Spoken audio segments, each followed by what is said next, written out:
Bills Mafia. On tonight's Air Raid Hour, Dave and I will be going through the Bills roster position by position and making our way too early 53-man roster predictions.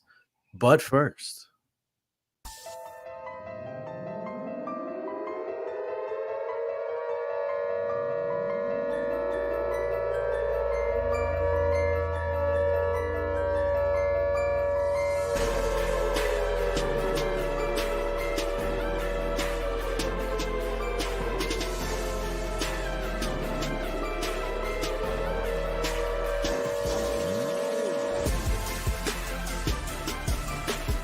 welcome to the Air Raid Hour, a Cover One Network podcast.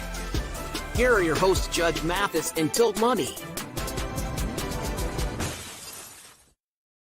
welcome in, ladies and gentlemen, to the Air Raid Hour, brought to you by Picasso's Pizza and the Cover One Sports Network.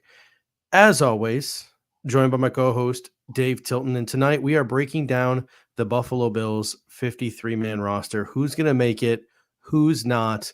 We are 76 days away, 2.5 months away from the Buffalo Bills kicking off against the Arizona Cardinals at home, and we will be making predictions as to the 53 players who will be on the field, whether in jersey or in a sweatsuit on that day in September. Yeah, and it's always interesting to do this exercise, right? Because we do this one time before training camp starts and then one time right obviously before final cut down day. Today is June 24th, which means we are 1 month officially away from training camp opening for the Buffalo Bills. So 1 month away. It's going to maybe seem like a long stretch here. This may be the longest stretch we have of the summer, but it'll be good time to kind of rest and recharge for the viewers. Good time for them to kind of do the same and spend time with their families over the summer and stuff. But this is always a fun little thing we do here right before the summer break, and maybe a little bit more variability in the bottom 10 to 15 players in this roster than there has been in the last couple of years. Yeah, last week we talked about our roster locks, and then there was a lot of positions still sort of with a question mark next to it. And there are some very legitimate camp battles that we are going to talk about tonight. This being our last show of the season, we'll be back on July 22nd with our training camp preview show. We will be doing sort of a little mini mailbag episode towards the end. So if there are any questions or topics you guys want us to discuss, throw them in the comment section. I will star them. And if we have any, we will talk about them towards the end of the show, since this will be our last show for a while before we get to training camp at the end of July. So let's get right into it with our Buffalo Bills 53-man roster projection. And let's start with the quarterback position. Dave, to me, this one was chalk. I don't know if we have to have much of a discussion about it. Quarterback, Josh Allen and Mitch Trubisky. Yeah, I mean, these were both our roster locks as well on last week's show, and we didn't have anything beyond that, and we didn't expect anything beyond that. So that makes up two. This is pretty cut and dry right here, in my opinion. I know we had very similar running back rooms as well. In fact, we had the same running back room: James Cook, Ray Davis, Ty Johnson, and then Reggie Gilliam at the fullback position. That's right. And, I didn't necessarily have Ty Johnson as a lock on last week's show, but I do think there's, like I said on last week's show, like greater than 80% chance he's going to make the team. I do think there is an outside shot that Frank Gore Jr. maybe throws his name into the ring, depending on what happens in training camp. But as we head into pre-training camp, I'll say in this stage of the game, I have to give the edge to Ty Johnson and then add Reggie Gilliam back to that mix. So yeah, those four guys for me. It's interesting because to me, there's another running back that I think has a sliver of a chance to making the Buffalo Bills 53-man roster, and that's Darrynton Evans. Because as we've seen and we saw last preseason, Darrynton Evans can provide you some pop as a kick returner. And there are new kick return rules this year, and it'll be interesting to see how that plays out in the preseason. So if Darrynton Evans can come out and put on a show in the preseason as a kick returner, I think there's a sliver of a chance he could convince the Bills to either carry 4 running backs, or he could maybe even give Ty Johnson a run for his money. Because as you said, Ty Johnson, to me, he's practically a lock, but I think there maybe is like a 2, 3, 4% chance that maybe a guy like Darrington Evans could slide in, compete, and win that job. There is definitely a chance in those three guys, Ty Johnson, Mhm. Darrington Evans, Frank Gore Jr. They all, they all kind of could bring something in their own right that maybe one of the other two doesn't have, right? And so, Ty Johnson brings you some ability, obviously, in returning kicks, but I think Darrington Evans maybe is a little bit better of a returner Mhm. than Ty Johnson. I think as a runner, getting you those tough yards, I think Ty Johnson fits what Joe Brady, at least what we saw, what Joe Brady used him at the end of last year and gave you some decent reps. Like it wasn't like he was getting a ton of volume, but he made the most of his opportunities, I think, Mhm. and it was fair for the Bills to bring him back and probably at least give him the starting edge going into training camp for that third running back position. Wide receiver, our first five were chalk. We had Curtis Samuel, Khalil Shakir, Keon Coleman, Matt Collins, and MVS. One of only two differences that me and you had on our 53-man roster came at the sixth wide receiver spot. Who do you have right now, Mhm. currently your wide receiver six? And look, this is going to be a tough discussion. The comment section, us, like, it's going to be hard, I think, to find a consensus right now, especially if you're only going to have six, which I do Mhm. on my first prediction.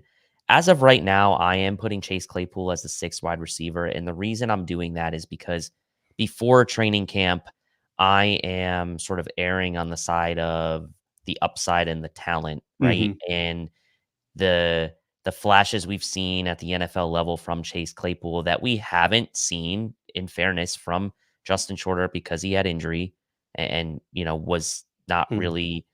I mean, he was part of the team last year, but didn't play. And Tyrell Shavers, who is a strong consideration for me right now as well because of his special teams chops. But as it stands going into camp, I'm going to give the edge to the veteran, the guy who has had flashes in the league and who could provide some offensive upside, has played a bunch of special teams in his career as well. And I know that is extremely important for that six wide receiver spot. So for me, going into camp, this came down to Claypool versus Shavers for me. I went with Claypool. We'll see how camp goes if Shavers Mhm. can kind of work his way up into that discussion. But for now, I'm going with Claypool. And I went with that other guy you mentioned. I went right now, I'm going with Tyrell Shavers. Part of it has to do with, I think, just I'm saying this sarcastically, so please know I'm saying this sarcastically. Pretty good handshake mojo with Josh Allen right now with that bow and arrow move that they got going on. But I went with Tyrell Shavers mostly because of his special teams abilities. He was a very good gunner. Our guy Merck always likes to say he was probably the best gunner in that entire draft class coming out when he came out last off season. And you have these new kickoff rules. So Tyrell Shavers is a guy I think could earn a role because of his special teams. You mentioned Chase Claypool. I think Claypool needs to prove that he's an offensive threat with pads on. He's proved it I this mini agree. camp. I Like he's agree a with that. freak. I He's a do agree freak. with that. If he can prove it with pads on, I think that he just needs to be a moderate special teamer. Just prove that you can go out there on special teams, Chase Claypool, and do your job. Because if you Mhm. can show flashes on offense and you can do your job on special teams, there is a role for you here in Buffalo. Tyrell Shavers, I think, is a little bit different. I think there's a lower bar for him to climb. I think he just needs to look competent at wide receiver and he needs to go out and he needs to do what he does and excel at special teams. So, Yep. really, it's a battle of the upside, as you mentioned, of Chase Claypool and the special teams value of Tyrell Shavers. And it'll be really interesting to see how the scale will balance out at the end if it truly is between the two of these guys. Justin Shorter could still throw his hat into the ring, even though he had, from all accounts, a very rough mini camp. You still have Andy Isabella and KJ Hamler, who were both in mini camp, not catching passes from Mitch Trubisky, catching passes from Josh Allen, meaning they were getting reps with Josh Allen in the first team or first two teams. And speed is their ticket there for guys like Isabella and Hamler. Right. And that's where this becomes super interesting, right? Because let's say they do only keep six guys. That's five guys that, you know, there's different percentage chances for each of Mhm. them. I think you'd have to say Claypool and Shavers probably have Claypool, Shavers, and Shorter, I would say, are the three that Mhm. probably have the higher chances, one of those three in that group. And then you kind of have Hamler and Isabella behind them, along with guys like Brian Thompson as well. But like, yeah, it's going to be interesting because the Bills kind of have to figure out what they're going to do with these new kick return rules, right? Would Mhm. that give guys like Hamler and Isabella maybe a better chance than they would have had in other years? Or are the Bills content with, like you said, maybe possibly keeping Darrington Evans around, or just using Ty Johnson in that Mhm. role, even though he's not necessarily like a game breaker as a returner? He's fairly secure in that role. So it's like, and I mean that from a ball security standpoint. So let's see Mhm. what happens. I'm not surprised this is the first spot we have a difference, because I think Yeah. if you ask, 5 different people, you might get 3 or 4 different answers Mhm. on who that sixth receiver would be. Mark A comes in, or excuse me, Ryan T comes in and says, "Is Tyrell Shavers a rookie?" Tyrell Shavers is not a rookie. He's going into his second year. He was on the practice squad all last year, so he's got a year under Joe Brady. He's got a year in the Buffalo Bills system, so he does have that to his advantage over a guy like Chase Claypool. Justin Walker comes in and says Hamler may be our return specialist, so by default we keep 7. I don't know if that is the case because you're going to put 7 receivers on your game day roster. I don't know if the Buffalo Bills are going to put 7 receivers on their game day roster. If they keep 7, one of them is going to probably have to be inactive. And then what do? Pick and choose from the other 6 who's inactive? Then what's the point Right. of having a guy like Chase Claypool or a guy like Tyrell Shavers? I know when we get to the back half of our predictions, we're going to go deep at one position and probably keep one more player than we typically would because we feel like the Buffalo Bills have a return specialist at another position on their roster. Hint, hint, somebody that they drafted. But KJ Hamler very well could win that job. But I also do think running backs have the advantage on kick returns. It's those more slender guys like KJ Hamler and Daquan Hardy, who we're going to talk about later, that have maybe the advantage on punt returns. Yes, and that's the thing, right? Mhm. Is, are you going to be able to find someone that can do both? Are you going to have a specialist for each? It's looking like, at least right now, you're probably going to have someone separate do each, but Mhm. we'll see. The tight end position, me and you were also the same. We had Dalton Kincaid, Dawson Knox, and Quentin Morris.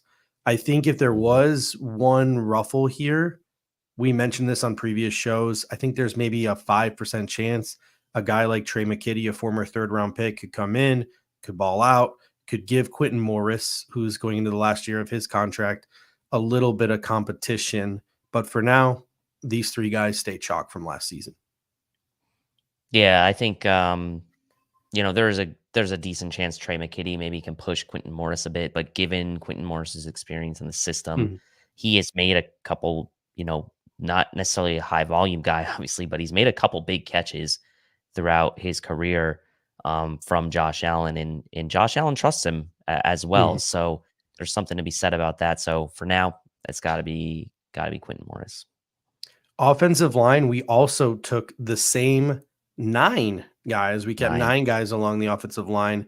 You and I both had Deion Dawkins, Spencer Brown, David Edwards, Osiris Torrance, and Connor McGovern. Those are the expected starters for depth.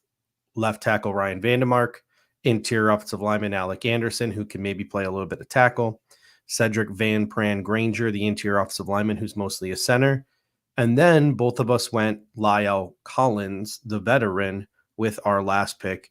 Talk about the decisions that you made along the offensive line and why you chose those 4 depth guys as opposed to maybe a draft pick like a Tellen Grable. Well, to me, I see Grable Mhm. and I see, um, Wallace as guys that they're probably not going to be ready this year, right? I know we Mhm. love the draft picks, but at the end of the day, I just don't feel like. I'm sorry, I don't know why I said Wallace. I meant Travis Clayton. I just don't see that they're going to be ready to kind of take that spot from guys like Anderson or Vandemark this year. And I think the Bills will want a veteran to kind of pair. I know Anderson and Vandemark are technically veterans now, but Mhm. limited playing time, in real games. So I think the Bills will want Lyle Collins. Look, it wouldn't surprise me if Lyle Collins got cut and a guy like maybe like Richard Garage made the team. Mhm. But for now, I'm gonna go with a veteran kind of to round out that depth group, because if you think about it, behind the starters, That's great. Don't really love the idea of Edwards starting at left guard, but he's Mhm, locked in for that. So behind him, behind the starters, you've got three pretty inexperienced guys, one being a rookie who's never played, obviously, and then mhm, it just made sense to me to round out the group with Lyle Collins. And also the Bills kept 9 offensive linemen last year. I had toyed with keeping 10, but I just couldn't mhm. take away from some other spots later on when I was making those decisions. So kept 9, they kept 9 last year. Yeah, especially with, like, Richard Garage, Tillin Grable, Keaton Bills, Kevin Jarvis, all those guys I feel like are just so close to one another. Just cut them Mhm. all, and then whoever doesn't get claimed, you can just bring back to the practice squad. I did my initial run, and I kept 8 offensive linemen, but I knew I was gonna come back, and I was gonna add a ninth. Lyle Collins was the ninth guy that I added. He wasn't one of my initial, like, boom, he's on the roster. I think he Same. could, as you mentioned, I think he could be like an OJ Howard type of signing where he gets here, maybe the injuries have taken its toll. He's not quite what we thought he was. He hasn't played in a while. He's not that veteran that we thought he would be, that presence we thought he would be. Let's cut bait and keep a young guy. I went in with that mindset and I was thinking really hard about, all right, who do I give that ninth job to? Mm, But Lyle Collins' role right now is backup right tackle because Ryan Vandemark has shown that his best flashes have come at left tackle. So mhm, essentially, what the Bills are looking for in this ninth offensive line position is this year's version of Jermaine Ifedi, somebody who's probably going to be inactive every week unless Spencer Brown gets hurt. So they can go from inactive 1 week, Spencer Brown gets hurt, to starting right tackle the mhm. next week. That's Yep. sort of the role I think the Buffalo Bills are trying to fill with the 9 spot. Richard Garage, this is the guy I wanted to put here because Mm, he flashed last preseason. He looked very good. A year on the practice squad, he's paid his dues. We've seen guys get sort of elevated and promoted through that system over the years. Guys like Cam Lewis, guys like Alec Anderson, guys like mhm, Kingsley Jonathan. I wanted to put him in that spot. But if you go and you look at his splits, he was a left tackle and a left guard at Florida. He never really played on the right hand side. The mhm, guy on the Bills depth chart that has played on the right side is another guy who sat for a year on the practice squad last year, and that's Kevin Jarvis. So I think if there's a guy who's going to fill that position this year, I think it might end up being Kevin Jarvis who pushes Lyle Collins. If Richard Garage is going to make the team, it's because Ryan Vandemark didn't progress and Richard Garage does, and he sort of passes Ryan Vandemark for that backup left tackle job, in my opinion. Yeah, I mean, Kevin Jarvis could be a name we talk about when it comes down to the final cut down day. That is the surprise player that made the team that maybe no one was really thinking about. But the Bills do have that need. You know, I think Tommy Doyle's time is pretty much done as a Buffalo Bill, in my opinion. I don't know. Maybe he sticks around on the practice squad for this last year. But I just feel like that's run its course. Vandemark, definitely the backup left tackle. Solid there, I would say, for the Bills, but you really need to have that backup right tackle, especially because although he was healthy last year, he has had his injuries in the past, and Spencer Brown at times has been at less than 100%. And the Bills do not want to be in a situation where they're trying to have to move a bunch of guys around to try to figure out that rotation on the offensive line should there be an injury. I think they'd rather just be able to plug a guy in and keep the rest of the line as is. So, yeah, I mean, that's ultimately kind of how I ended up with Lyle Collins as well as my ninth guy. Before we get to the defense, this show is brought to you by Picasso's Pizza. 4 great locations in Williamsville, West Seneca, Lancaster, and Blaisdell. Buffalo Pizza since 1980. You can order online at picassospizza.net. And if you're an out-of-towner like us, you can even get it mailed to your home. And I can tell you from experience, it is just as good as getting it fresh from the restaurant. Again, that is picassospizza.net. All right, on to the defense, and we will start at edge rusher. Again, we were chalk here. We had the same 5 guys: Von Miller, Gregory Rousseau, AJ Epinesa, Dwayne Smoot, and Javon Solomon. Talk about why you left guys like Casey Toohill and Kingsley Jonathan off your 53-man? Well, so a couple things, right? So my locks, obviously, we had Rousseau, Epinesa, Von Miller. I'm putting, and I had Javon Solomon as a lock, by the way, last week as well. I just think from a pass rush skill set, Javon Solomon is maybe already on a track to, I don't it's not it might be premature to say this, but the Bills need a guy who's got like pass rushing in his DNA, and that's kind of like this natural, like a natural pass rusher. And that's what Javon Solomon is. He may not be as technically sound, maybe as a Kingsley Jonathan yet, but I think in the long run, he's going to give you more pass rush pop than Kingsley Jonathan and actually getting sacks and getting to the passer. The Bills have lengthy guys already in Epinesa and Rousseau. And so to me, it made sense to keep Solomon. And also, um, for that reason of keeping Smoot, that was more so, I guess, like judging based on past production when he's been healthy. He's another year removed from that major injury, and the way the Bills structured that contract with him with those multiple void years. I just felt like it came down to kind of Smoot or Tuhill. And I think Smoot is a little bit more talented of a player than Tuhill, even though I think Tuhill has exactly the characteristics the Bills like in an edge player. He's relentless. He's got a good motor, all that stuff. But at the end of the day, I think just Smoot is a little bit better of a player in the way they structure that contract. That's where I'm going with. It wouldn't, again, if the Bills wanted to eat that contract come cut down day, it's Mhm. not it's not crazy to think that they would do it, right? It's not like millions and millions of dollars each year in dead cap. It's like under $1 million in dead cap, I Yeah. think, in each year for that. So I think Smoot has the leg up. Mhm. Doesn't mean Tuho can't outperform him, but I do think right now, as it stands, I'm going to predict the Bills to keep 5 edge players like they did a year ago. Yeah, it's hard to justify. It's hard to justify. Excuse me, 6 guys at that position and carrying them on your roster. I just feel like of Tuhill and Jonathan, you could get one of them probably as a veteran on your practice squad, no problem. You can use that extra spot with them on the practice squad to keep a veteran body at another position that saw massive injuries in 2023, and that's the interior of the defensive line, which we're going to get to in a moment.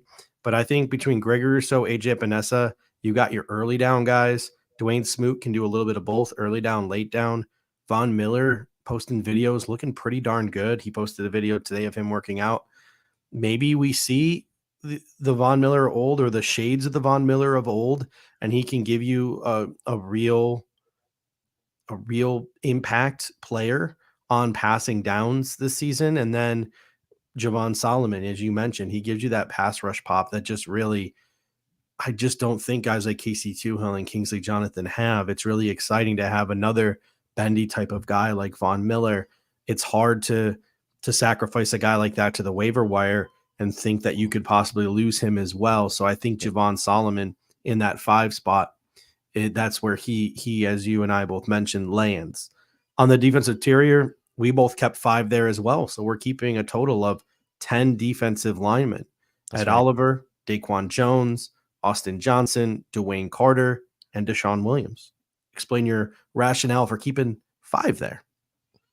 Well, again, you go back to last year, they kept Ed Oliver, Daquan Jones, Tim Settle, Poona Ford, and Jordan Phillips. So they kept 5 defensive tackles and they kept 5 edge players last year. So keeping 10 total defensive linemen this year would not be a surprise. And to me, um, the Bills have been trying to make sure they can figure out this defensive line year in and year out. We saw what happened when Daquan Jones went out last year. Ed Oliver is going to have guys like Austin Johnson now next to him, rookie Dwayne Carter coming in. I think Deshaun Williams is kind of maybe like their version of Jordan Phillips for this year, a guy with a lot of starts under his belt, but I think um, some good experience there playing in Denver, and I think the Bills will value that come training camp and cut down day, having that experience, especially because one of the guys that should be an obvious lock in the rotation is Dwayne Carter, a Mhm. rookie. So to me,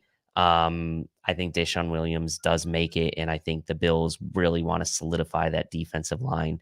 Um, The depth at interior to me is not fantastic. So I feel like, Eli Anku, he's been on the team. I get that. But to me, the depth here is not great. And that's why, for me, I'm just going to have all 5 of these guys make the team. Mhm. Yeah, Pops Mafia coming in, calling his shot. He says Cameron Klein will make the roster. And I don't think that that's unreasonable, again, because of this new kickoff rule. Cameron Klein seems like a kind of guy who could sort of be sort of a wedge buster, sort of like a defensive end, defensive tackle, almost got the athleticism of a linebacker type of body. He's a really good sort of fringe athlete between, 3 different positions, a traditional 4-3 edge, 3 tech, and sort of that stand-up pass rusher. So that type of body might really I'm come open to it. in I'm open advantage to it. for the Bills with these new special teams rules. On to linebacker, where we see the second difference between your 53-man roster and my 53-man roster. You and I both had Matt Milano, Terrell Bernard, Dorian Williams, Nicholas Morrow, and Edifon Ulofoshio making the roster. The difference between you and I, you only kept 5 linebackers, whereas I kept a 6th, and I kept Balon Spector.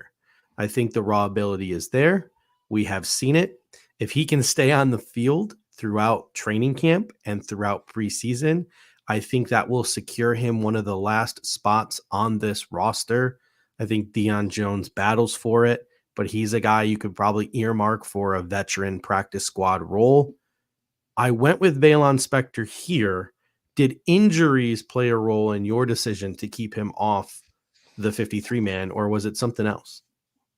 It did, and you mentioned Deion Jones. He's a guy that the Bills could put on the practice squad, and conceivably, if they wanted to, if they needed a 6th linebacker or they needed a linebacker to bring up, let's say, because of injury at some point, they could bring him up. I do think that there's a really good chance that Balon Spector could end up being fine and make it to the practice squad as well because of the injury history. And I did have Nicholas Morrow, as you mentioned, on the team. So I think the bottom of that linebacker depth, I love this position group as a whole. I've talked about that before. I think the Bills are in better shape with this group at the bottom of the roster than they were a year ago. I don't think the stress of having to worry about pulling a guy like AJ Klein off the street should be there this year because you have potentially Spector to pull from the practice squad, potentially Deion Jones to pull from the practice squad. And so for me, you've got Dorian Williams now going into another year. You've got Matt Milano back from injury. You've got Ulofoshio, who you've drafted, who should be comfortable in this system. And then obviously Terrell Bernard, who could be an all-pro this year. So to me, again, that was the decision-making rationale. And also they only kept 5 linebackers on the initial 53-man roster last year. So I'm keeping 5 this year. And look, leaving off Spector was basically the second to last roster spot decision I had made, with Lyle Collins being the other one. So it was a tough call, but I left him off for this one. At the end of the day, like there could easily be a scenario where Deion Jones back to the streets and Balon Spector, you could become a member of the practice squad. It's not a given or guarantee that a guy like him, because he hasn't really had a chance to prove himself because of injuries, would get claimed onto an NFL 53 with a lot of teams going light at the linebacker position. On to the secondary now, and we'll start with cornerback. Both of us went heavy at corner with 6 cornerbacks. You went even heavier, carrying 5 safeties as well for 11 DBs in total, and we'll get to that in a moment. But at cornerback, we both had the same: Christian Benford, Rasul Douglas, Kyer Elam, Jamarcus Ingram as your more traditional boundary cornerbacks, and then 2 nickelbacks, Teron Johnson and Daquan Hardy, who will play a role on special teams as well. Talk about your decision to roll with these 6 guys for your cornerback position. Yeah, and again, so Bills kept 6 corners last year. Last year's the group was Trey White, Dane Jackson, Taron Johnson, Benford, Elam, and Neal. So I think, you have to have those 2 boundary guys as backups like they had last year with Elam and Benford were the presumed backups, right? And Trey White and Dane Jackson were the presumed starters, but they had those 4 boundary guys. So that's reason number one, keeping the 4th boundary guy in Jamarcus Ingram to go along with Elam, Benford, and Rasul Douglas, obviously. And then, the 2 backup, or the 2 slot corners, Taron Johnson being the starter. Last year, that was Saran Neal, who was the guy. This year, it's Daquan Hardy, who was the draft pick, who can also give you return ability. And I think, was maybe one of the under the radar sort of draft picks the Bills made this year. It was talked about a little bit right after the draft, but we really haven't talked about Daquan Mhm. Hardy a lot in the context of the big picture of the Bills draft class, because so much focus has been put on, rightfully so, Keon Coleman and Cole Bishop and Dwayne Carter. But Daquan Hardy as the new backup slot makes a lot of sense to me, and also potentially gives you options in the return game. So that's my 6. Needed to have that backup slot for Taron, and the Bills got it. So I do think Mhm. Hardy does make the team, even though he is a late round draft pick. It makes sense for him from my perspective for him to make the team. So those are my 6. Yeah, Jamarcus Ingram is the one that sort of, to me, has a little asterisk next to it. This is where the Buffalo Bills could maybe look to add a veteran come training camp. But until they do maybe possibly add a veteran presence there, it's Jamarcus Ingram versus Kyron Brown, and maybe a guy like Ken H. Lovely, a UDFA, puts his hat in the ring as well. And And apparently he was playing well in Mhm. minicamp too, apparently. So So there you go. I just think Ingram has the edge here. Both him and Brown were on the practice squad last year, but Ingram is a 2-time member of the Buffalo Bills practice squad. He has been active during regular season games and has flashed while doing so. John Butler, the former Buffalo Bills cornerbacks coach, secondaries coach, he was on a podcast with Tim Graham talking to sort of about his dismissal from the Buffalo Bills and his decision to part ways with the Buffalo Bills. And Tim asked him about what was left in the Buffalo Bills secondary and who was going to step up. And John Butler mentioned Jamarcus Ingram as the next guy in line who Mhm, they are excited about because they've developed. He sort of lumped him in there. He's like, hey, this is the next Levi Wallace. This is the next Dane Jackson. These are mhm. guys who were late round picks, UDFAs. You could even throw Cam Lewis in there, even though he has transitioned to safety, as guys who came in.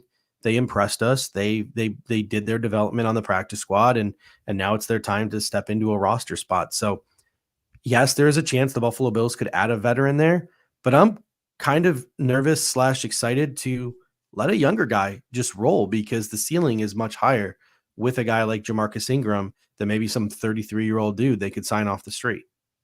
Yeah, and we've seen the Bills coaching staff have the ability to coach up the secondary. That's been a talking point we've had on this show for at many different points, right? They've done it with Levi Wallace, they've done it with Dane Jackson and others. And look, I mean, I'd rather have a guy like Jamarcus Ingram come in and get a shot than bring in another guy off the street like Josh Norman, like they've done a couple times, right, in the past. Mhm. And it's not going to happen this year, obviously, but um, I'd rather give that chance to a guy like Jamarcus Ingram, like you said. So yeah, it's not a bad thing necessarily.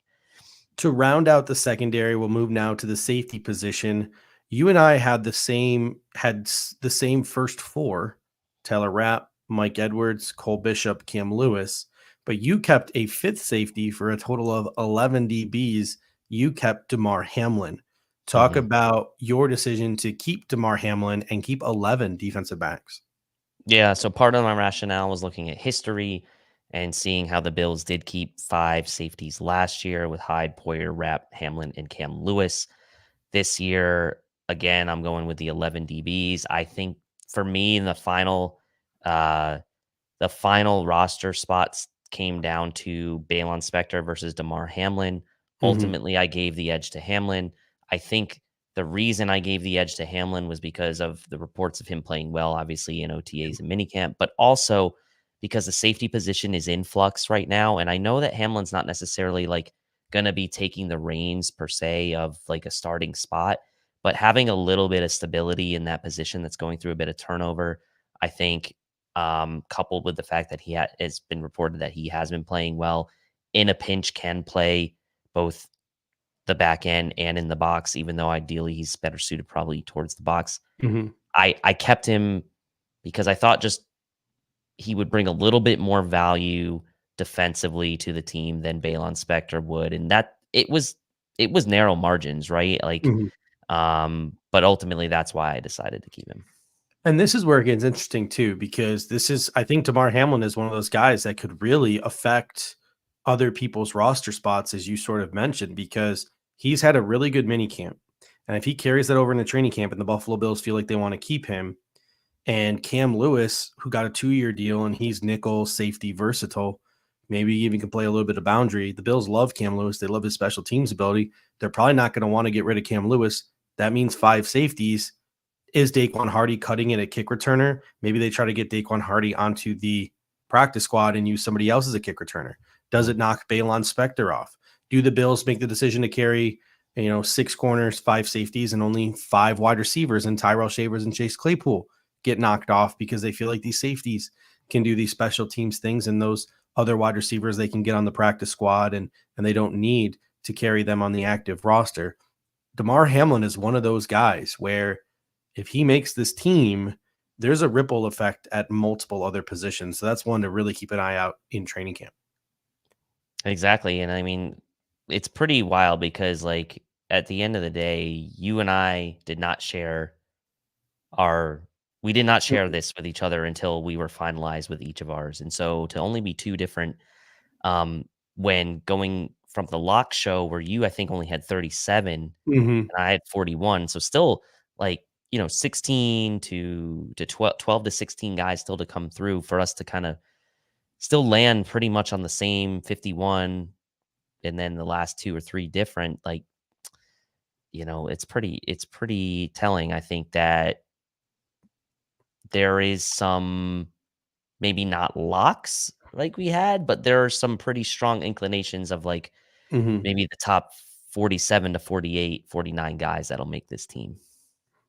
Last but not least, we have special teams, and you and I were the same. Tyler Bass at kicker, Jack Browning at punter, and Reed Ferguson at long snapper. I thought for sure you were gonna just go Martin just because, but I'm glad you didn't.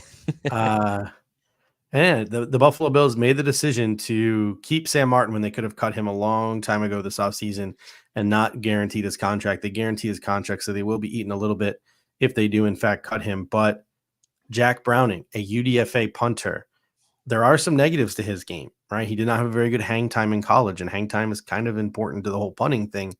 But there are other factors about why Jack Browning is maybe possibly going to make this football team over Sam Martin, and they have nothing to do with punting at all.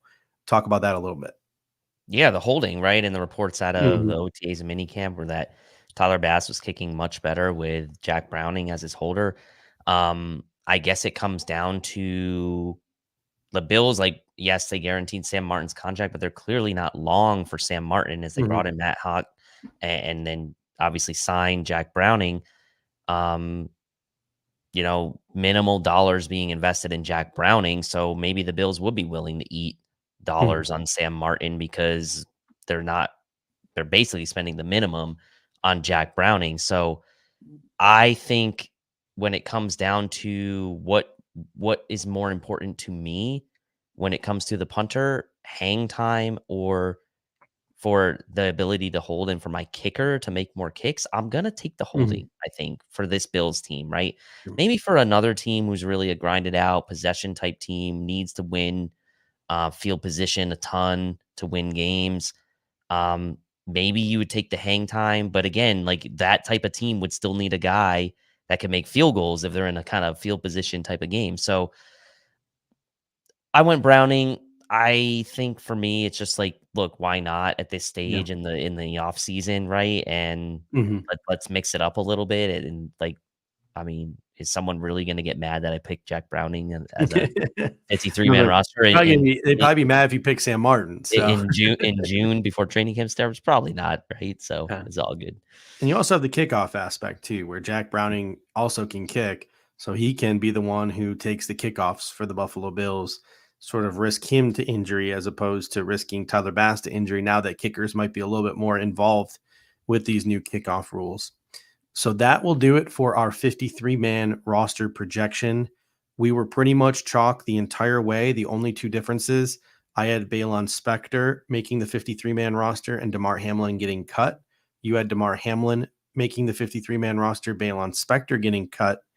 And I had Tyrell Shavers as the final wide receiver, whereas you had Chase Claypool as the final wide receiver. So that is a wrap for our 53-man roster projection.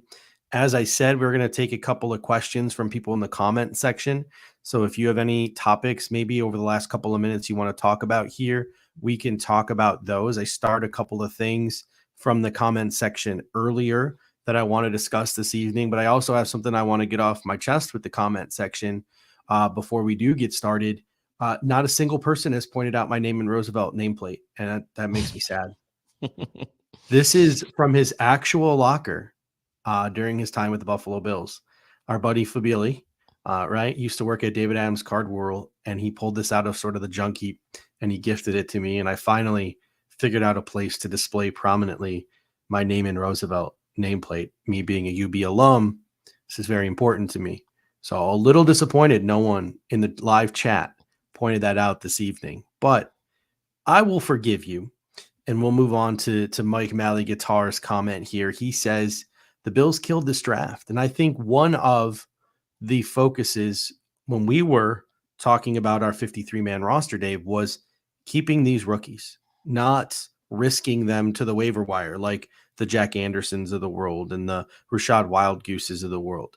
The only two rookies that we risked to waivers were Tillin Grable, who is a developmental tackle. And who knows? Luke Tenuta got claimed off of waivers at one point. Lord knows what these NFL goes are going through these NFL GMs' minds when you're claiming Luke Tenuta onto your 53-man roster. But Travis Clayton was the other.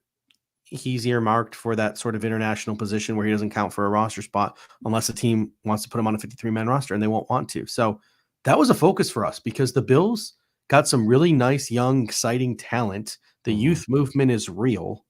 And that is one of the reasons why we tried very, very hard to make sure all of these rookies made the 53-man roster. Yeah, I mean, and like it kind of lined up, right? I mean, you think about this Bills draft. Look, I know people maybe wanted to take that swing for Brian Thomas Jr. or even make a bigger swing for Malik Neighbors, but at the end of the day, they solidly addressed needs throughout the draft, and it was like a very different feeling draft from Brandon Beane than we've had in years past. It was very much like it felt more like he let the draft come to him than being too aggressive or aggressive, I should say, and kind of moving around too much, moving up for guys, letting the board kind of come to him, filling value and need, I think, concurrently with different picks that he made. And look, obviously this won't be able to be determined, or time will tell in the next probably 2 or 3 years from now whether this truly was a good draft or not. And obviously a ton of that hinges on what Keon Coleman becomes, given the context of what other wide receivers were kind of picked before him and after him, right? So it will hinge a lot on Keon Coleman, and I think that it is really easy to see why the Bills endeared themselves to Keon Coleman. He is a super easy guy to root for. He is doing all of the right things, as we've seen. And if the Bills can get what they hope out of him, which is that his hands are obviously amazing, his ability to go up and get the ball and bring something new to this offense, then we could look back at this draft in a couple of years and say it was one of Brandon Beane's best, assuming guys like Cole Bishop and Dwayne Carter make meaningful contributions as well. But yeah, you're right. I think the fits were great. There weren't really any head scratchers, I would say, like we've had in years past, where it's taken a long time to kind of like, look, we scratch our heads at Terrell Bernard. What do we know? And then 2 years later, he plays like an all-pro. There weren't any of those types of picks for me anyway in this draft. I could see the rationale behind every pick made. So excited. Hopefully, mostly all of these guys will make the team through the Daquan Hardy pick. Don't really care too much what happens after that, to be honest. But yes, I think up and through Daquan Hardy's pick, I would hope that all of those guys would make the team. Roy Collins comes in and says, if Roosevelt made an impact, maybe somebody would have noticed the new decal, not hating. Sir, do we not remember that beautiful 60-yard slant route from Ryan Fitzpatrick that Naaman Roosevelt took to the house in MetLife Stadium against the New York Giants in 2011? Do we Yes. not remember one of the all-time iconic Buffalo Bills moments? We really don't? Roy, come on now. You don't remember that iconic moment in Buffalo Bills history? I I'm gonna have to mean, what was that? It post was that like, video on social media for all to see, that beautiful, beautiful 60-yard slant route that Naaman Roosevelt took to the house. I mean, that era of the Bills receiving core with like Donald Jones and David Mhm. Nelson and Naaman Roosevelt and like Stevie Johnson, I think was during that Yes, Change era as was well. was I my mean, jam. though that you think the Bills have a wide receiver by committee now with this team? Just like look at what they had. Look at what they were working with in that era, man. I mean, the ability that Fitzpatrick had to get what he got and Chan Mhm. Gailey to get what he got out of some of those groups was pretty impressive if you think back on it now. I mean, if you really think about it, it might have been Naaman Roosevelt in that 60-yard tutty that really just, sparked the Fitzmagic, right? Like that might have been it. That might have That been the might have been spark it. of the Fitzmagic.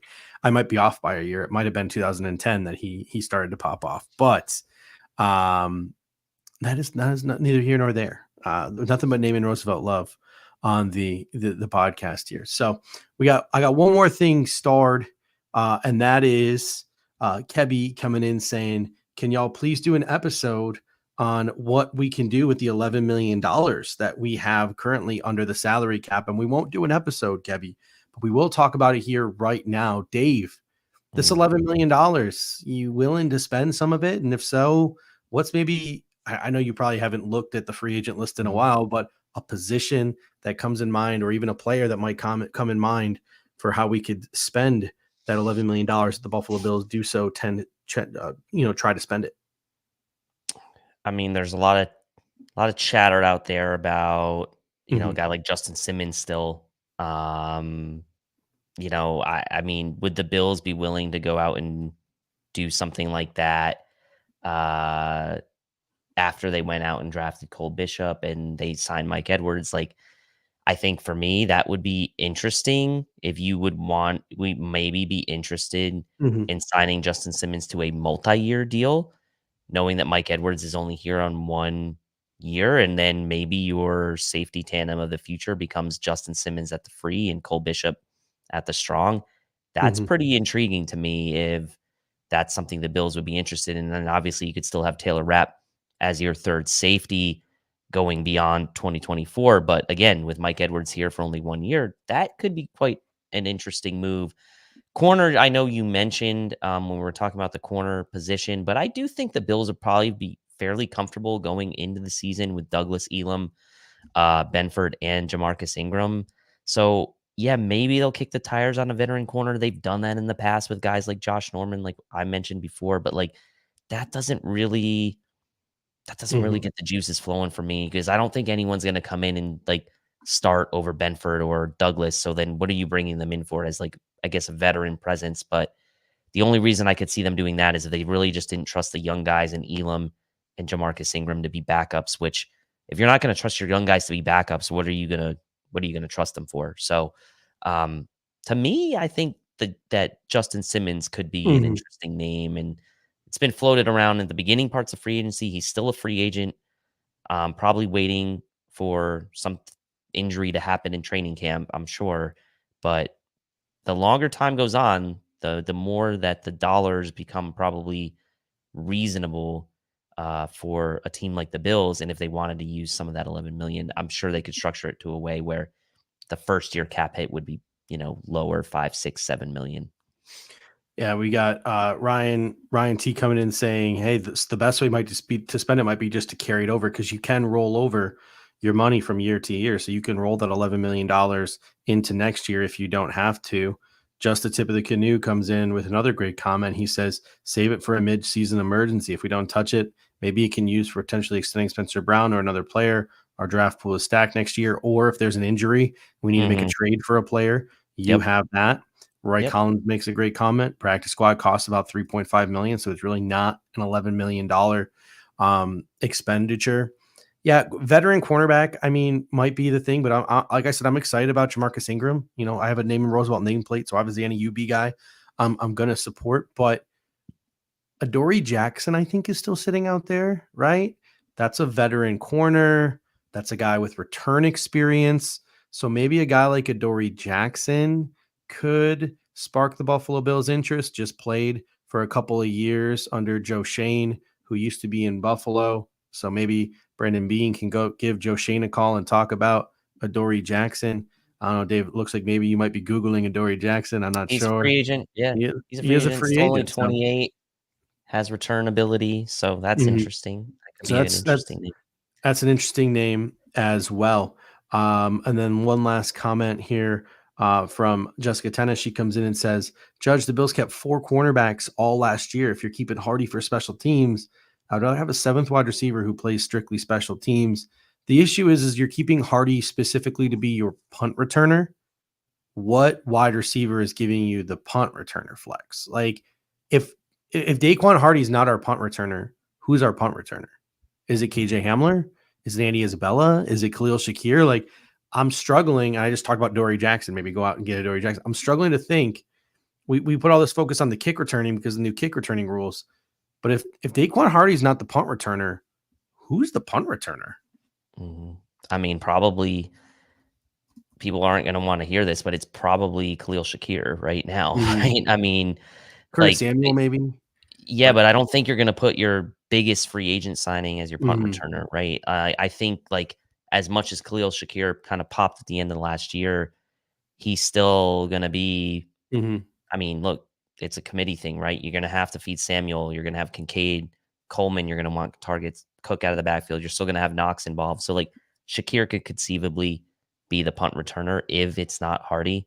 But yeah, I mean, I would not want to just keep KJ Hamler as a 7th wide receiver just to do that, because then you come into this Only situation where your game day inactive list, like, what are you going to do, right? only 3 career punt returns too for KJ Hamler So as well. it would probably be Isabella then, right? If that's the Mhm. case. And Um, speaking to a lot of people out here in Arizona, so obviously where I live out here in Phoenix, they're like, yeah, the Cardinals tried to use Andy Isabella as a return man, but he wasn't really a return man in college, and it was like square peg round hole. Like it just mhm. didn't never click for him. And he's been used in that role a little bit in Buffalo. Obviously, his size, his stature, his ability to make a roster is sort of dependent on it. So he's got to learn it. He's got to sort of make that attempt. So like really, it seems like it's maybe Hamler, maybe Isabella, maybe I Shakir. mean, it just Like look really, Isabella only has 1 career punt return in the NFL. I just looked.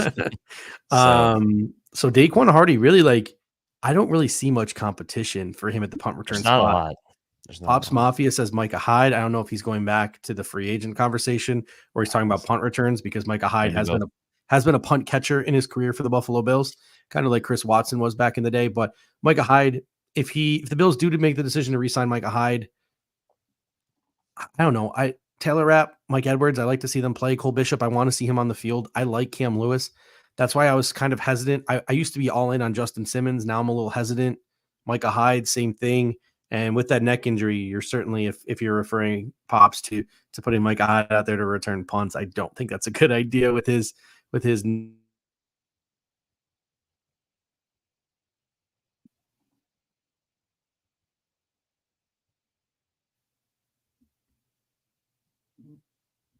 I lose you there for a second? Yeah, I think I'm back though. Am I back? Oh yeah, you're back. Yeah, you're back. All right, my apologies. A temporary lapse in my my Wi-Fi right there. So, one last thing that I have starred here, and that is Roy Collins saying, "Is it vacation time for the Air Raid Hour?" And it is true.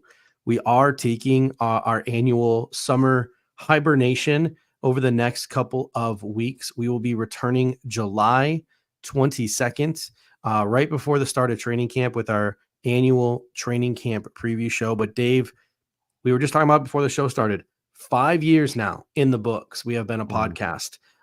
So that is saying something, and I think that we could use a couple of weeks off, and I think maybe some of the people in the comment section might need 3 or 4 weeks away from us as well. Yeah, started our very first show was January 2018.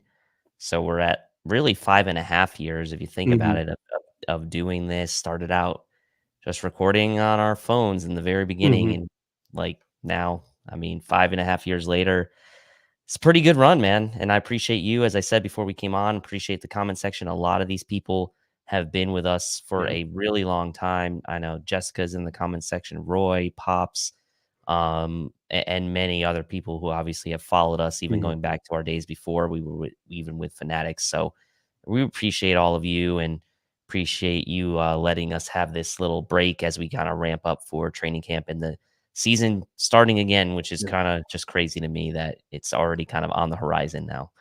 And it's funny, I was going through all the clothes that I packaged up that I put in the corner of my closet. It's the box full of clothes that I used to fit in, and I hope to fit in again someday, so I'm not throwing them out. And one of them was the OG Bills Guys t-shirt that you had made for us. What was the name of that first podcast network we were with? It was the Pulse Podcast Network. Pulse Podcast Network. So I found that t-shirt, and my goal is by the time we get back here in 6 weeks to maybe be able to snuggle my body into that t-shirt and to wear it. If not, maybe by January or so. So I'm gonna take this next 6 weeks, and I'm really gonna focus on myself. I'm really gonna try to look a little bit more slender for y'all when I get back on camera in July for training camp. So thank you guys so much. If you could smash that like button one last time before you head out for the summer, click that share button and just share this podcast or share the Air Raid Hour playlist with any friends and family that you think might want to be a part of this experience. Listen to this show. We've got a whole bunch of episodes that I know this is sort of the dead season. We don't have as many viewers as we normally do on some of these episodes. So maybe some of you guys are watching this in the middle of July because you're catching up on all your Bills content, and it's not as long of a break for you guys because you're catching up late. So we thank you. We appreciate you. I've got about 10 best of the Air Raid Hour segments that I will be dropping over the course of the next 6 weeks, though, on YouTube. So we will have those best of segments dropping over the course of the next 6 weeks. So there will still be some Air Raid Hour in your life, but thank you guys so much. Really appreciate it. Yeah, thanks everyone. And back on the 22nd, perfect timing right before training camp, and look out for those best of shows. All right. Until next time, ladies and gentlemen, go Bills. Go Bills. Thank you for watching tonight's episode of the Air Raid Hour. Make sure to hit that like button on the way out. If you are catching the show on demand, leave a reply in the comments section and we will respond over the course of the week. You can always listen to every episode next day on all major podcasting platforms, including Apple Podcasts and Spotify, by searching Air Raid Buffalo. Thank you for your continued support, and as always, go Bills!